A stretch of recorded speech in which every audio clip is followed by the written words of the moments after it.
कई मंत्रियों ने पैकिंग शुरू कर दी घर खाली करने के लिए, और सुना है फाइलें भी गायब की जा रही। मोदी जी, अमित शाह जी और ज्ञानेश जी जॉइंटली पार्टनरशिप बना के कर रहे हैं। मैं राहुल जी आपसे कहना चाहता हूँ, वोट चोरी हो गई, लिखकर आप चुनाव आयोग को दो। चुनाव आयोग पर आपका विश्वास नहीं है तो आप इस देश की सबसे बड़ी अदालत में, सुप्रीम कोर्ट में भी आप जा सकते हैं। दूसरे दौर के मतदान से ठीक पहले कांग्रेस ने एक और सनसनीखेज दावा किया है। वोट चोरी के शोर के बीच अब कांग्रेस ने फाइल चोरी का आरोप बिहार सरकार के मंत्रियों पर लगाया है। कई मंत्रियों ने पैकिंग शुरू कर दी घर खाली करने के लिए, और सुना है फाइलें भी गायब की जा रही। आजकल में अगर किसी सरकारी भवन में आग लग जाए तो समझ लीजिएगा सबूत मिटाए जा रहे हैं भ्रष्टाचार के। यह आरोप चुनावी पैंतरा है या फिर इसमें कोई सच्चाई है? इसका जवाब बीजेपी भी विपक्षी दलों पर पलटवार करके ही दे रही है। देखिए, पवन जी को सीरियसली कांग्रेस पार्टी तो लेती नहीं है। बिहार की जनता क्या सीरियसली लेगी? सुबह सुबह उठते हैं, जो मन आता है आरोप प्रत्यारोप कर देते हैं। कोई फुटेज है, कोई फोटो है, कोई वीडियो हो तो साझा करिए। निराधार बेबुनियाद बात करने के वो एक्सपर्ट हो गए हैं। इतना तय है कि चुनाव क्लाइमैक्स तक पहुंच चुका है और जुबानी जंग चरम पर पहुंच गई है। बिहार चुनाव के पहले चरण में 65% यानी बम्पर वोटिंग हुई। महागठबंधन और एनडीए दोनों ही पक्ष जनता की बढ़ती भागीदारी पर बेहद उत्साहित हैं और अपनी अपनी डब और अपना अपना राग अलाप रही हैं। चुनाव का अंतिम दौर पूरी तरह से माइंड गेम में बदल गया है।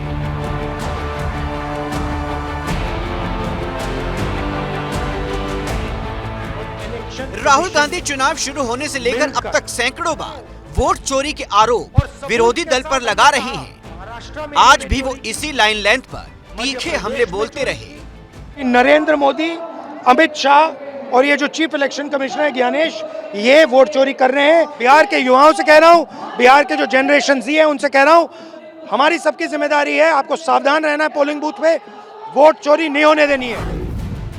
राहुल गांधी ने वोट चोरी के दावों को लेकर हाल ही में एक प्रेजेंटेशन भी दिया था। तब पहले दौर की वोटिंग को महज एक दिन ही शेष बचा था। इस बार भी कुछ यही रणनीति दिखाई दे रही है। राहुल गांधी को घेरने के लिए आज रक्षा मंत्री राजनाथ सिंह ने मोर्चा संभाला। मैं राहुल जी आपसे कहना चाहता हूँ, वोट चोरी हो गई, लिखकर आप चुनाव आयोग को दो। चुनाव आयोग पर आपका विश्वास नहीं है तो आप इस देश की सबसे बड़ी अदालत में, सुप्रीम कोर्ट में भी आप जा सकते हो। आप जाओ। वैसे राहुल गांधी वोट चोरी और हेराफेरी का आरोप लगाने में कोई कसर नहीं छोड़ रही हैं, तो वहीं बीजेपी भी तुरंत अपने जुबानी तरकश से नया तीर छोड़ते हुए हमला बोल रही है। अब हमारे पास बहुत अलग अलग इन्फॉर्मेशन है, बहुत डिटेल में इन्फॉर्मेशन है और वो हम रिलीज करेंगे। अभी तो थोड़ा सा ही दिखाया है। देखिए, राहुल गांधी की विश्वसनीयता खत्म है।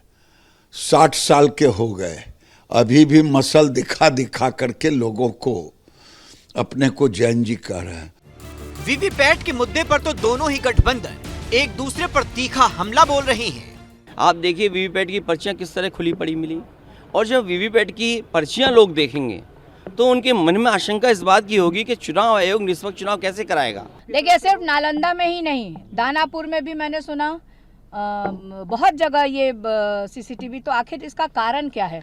दूसरी तरफ आप देखिए कि समस्तीपुर के आसपास में कहीं पे वीवीपैट की पर्चियां फेंकी हुई मिली है। आरओ को सस्पेंड भी किया गया है। तो कहीं ना कहीं ये दाल पूरी की पूरी काली है। इस परिवार को, इस खानदानवाद को, ऊपर पप्पू, नीचे पप्पू लप्पू और बगल के सप्पू और गप्पू, ये पप्पू लप्पू सप्पू गप्पू, ये पूरी तरह से 14 नवंबर के बाद बंगाल के खाड़ी में दिखाई पड़ेंगे। वैसे वीवीपैट को लेकर चुनाव आयोग कार्रवाई पहले से ही शुरू कर चुका है। चुनाव आयोग के मुताबिक समस्तीपुर में मिली वीवीपैट पर्चियां मॉक पोल की हैं, इसलिए मतदान प्रक्रिया की सत्यनिष्ठा अप्रभावित है।